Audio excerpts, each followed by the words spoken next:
Good morning, friends. This is Pastor Lorri from First Methodist Church in Kirksville, and it is good to gather with you today on this Friday at the end of March. We are at the end of Holy Week. We began it on Palm Sunday with the parade of Jesus into Jerusalem. And as the story through the week unfolds, there are so many pieces that happen. Jesus has the meal with the last disciples on Maundy Thursday. And we remembered that together last night at our meal at church. And that brings us then to the complete turn of events that lead into Good Friday. From that beautiful meal together into the events that lead to Jesus' crucifixion in the Good Friday story. And so as we are in that story, we come around to it every year. And it is a time that we can pause and consider what in our lives might be ending, right? What might be a new beginning around the corner that we're not aware of yet. That's, of course, part of what makes this, it's called the Triduum sometimes in some religious traditions. The set of days with Good Friday and Holy Saturday and then Easter Sunday, so very poignant, right, is because at the time it is unfolding, the disciples truly do not know what is ahead. As they watch Jesus being nailed to the cross, as they watch him die and he's put in the tomb, there's a sense at which that truly must seem to be the end, because they do not have the advantage of knowing the context of what Jesus has been trying to tell them, right, of what that meant and how that would appear. Instead, it must have seemed that this truly was the end, that this is just the end of the story. And we've probably all had times in our lives where we've had something come to an end, sometimes very suddenly, that leaves us thinking, I don't know what to do with this. Is this the end of the story? I thought things were headed in the right direction.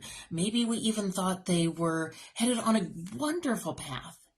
And then out of the blue, something happens to completely turn that around.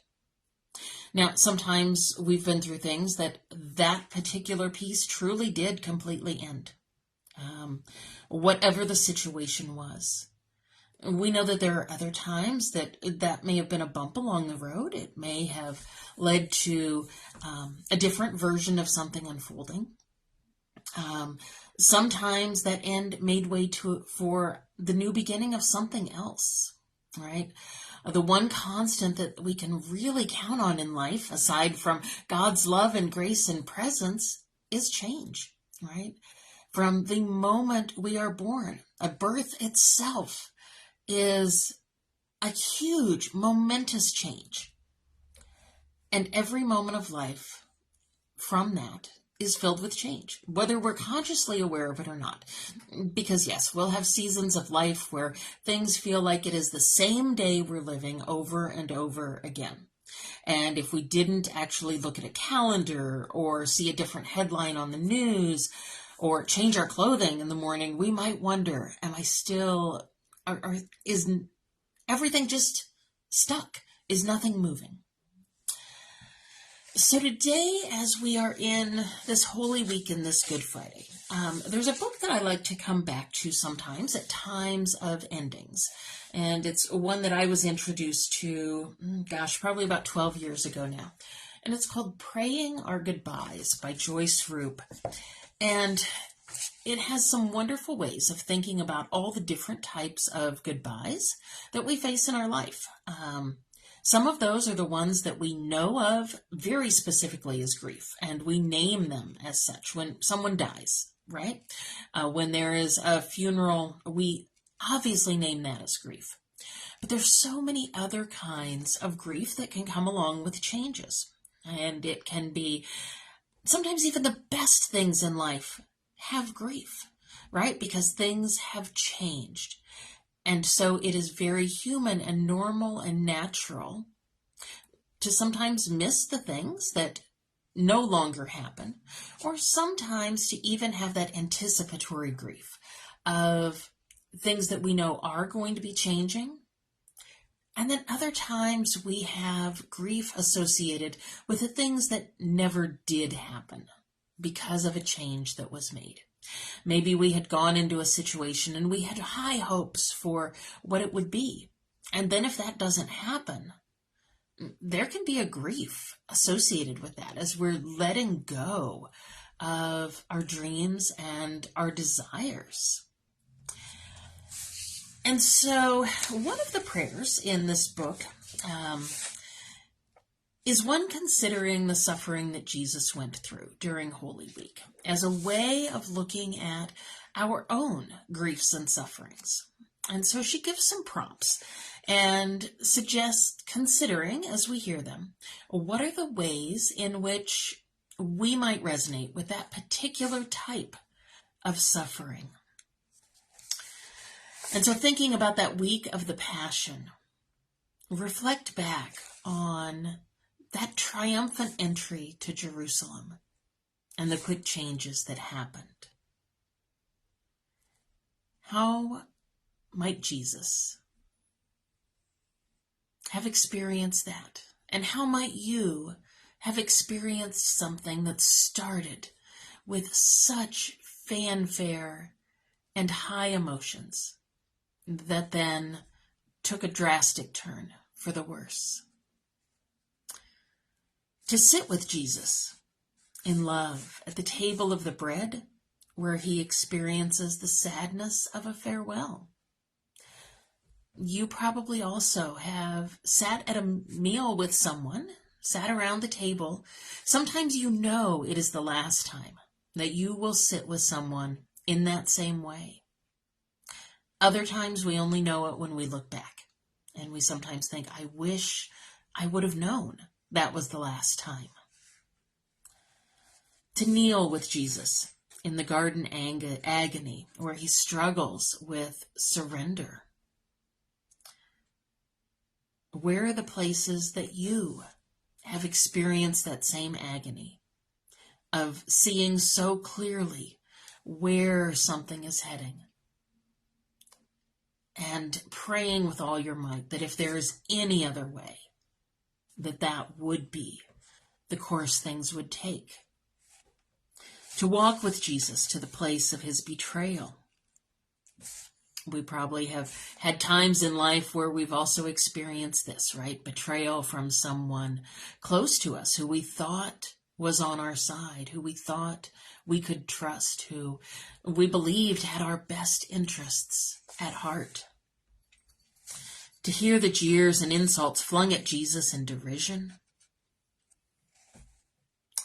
Grade school PE, high school PE, right, may come up for some of us, or any other number of situations where we were so misunderstood and someone behaved very badly out of that. To stand with the mother of Jesus, bent in sorrow at the cross. To cry out with Jesus in surrender to the Father. To bathe the wounds of Jesus and gently lay him in the tomb. What are the things in your life that you have had to lay to rest? It may be people that you've had to lay to rest, but it may also be situations. It could be relationships or jobs or dreams. So many things that you cared for deeply that you are laying to rest. To sojourn with the faithful ones who mourn his going. So as we think about this Holy Week, reflect on where have your sufferings been? Can you relate to some of these aspects that Jesus went through in that final week? And if you can, maybe write them down. Maybe if you have a cross somewhere at home, maybe you've got one of the hand crosses from a couple years ago, maybe set those sufferings near a cross that you have. Keep it for a while in a place where you can draw strength from the memory of your prayers. And do so with the memory and the recollection that we do know the other end of the story. Now, we know that the resurrection, it's not as if Jesus comes back exactly the same as if he was. It doesn't erase the suffering that happens. It makes new beginnings and new life through that. But it doesn't mean the bad things never happened. And it doesn't mean he's not still marked by them. It also doesn't mean that he continues to walk physically with the disciples forever. All of that does change, right? And even when new beginnings do come out of the endings, they're not the same. They're different, right? Because that is what change does. Change is that continual process. We see it in the seasons around us here in Northeast Missouri every year. New beginnings rise, they bloom, they flourish, and then autumn comes and leaves drop. And everything appears to be dead. I think of our high school exchange student who lived with us from Guatemala when I was in high school, and as the trees all lost their leaves that fall, to her, coming from a place where they do not have the change of seasons, it appeared that all of the trees had died. And that was a very shocking kind of thing to see.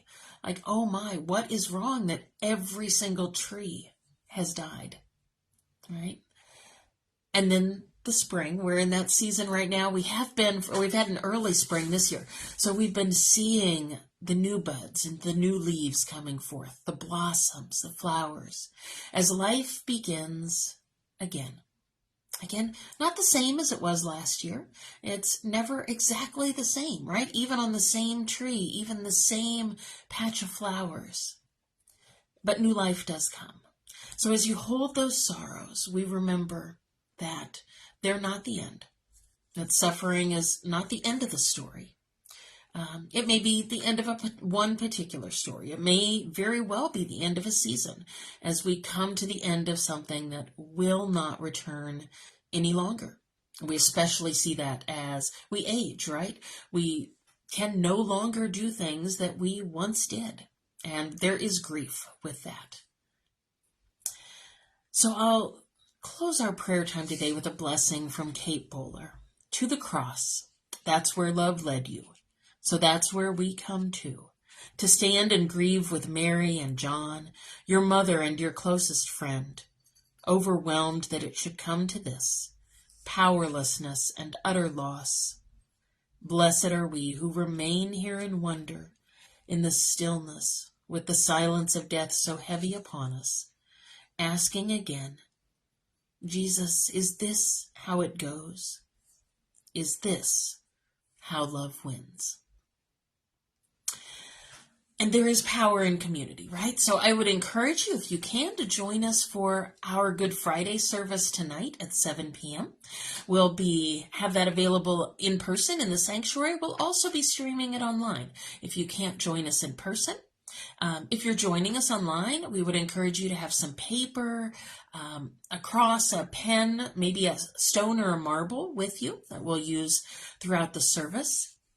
And then on Sunday, we'll have two services at special times. We'll have an 8 a.m. early service and then a 10 a.m. service. We'll stream the 10 a.m. one. So if you're normally online with us at 9:30, this Sunday, we'll get started a little later at 10 a.m. Both of those services will be exactly the same. So whichever one you're able to attend is wonderful.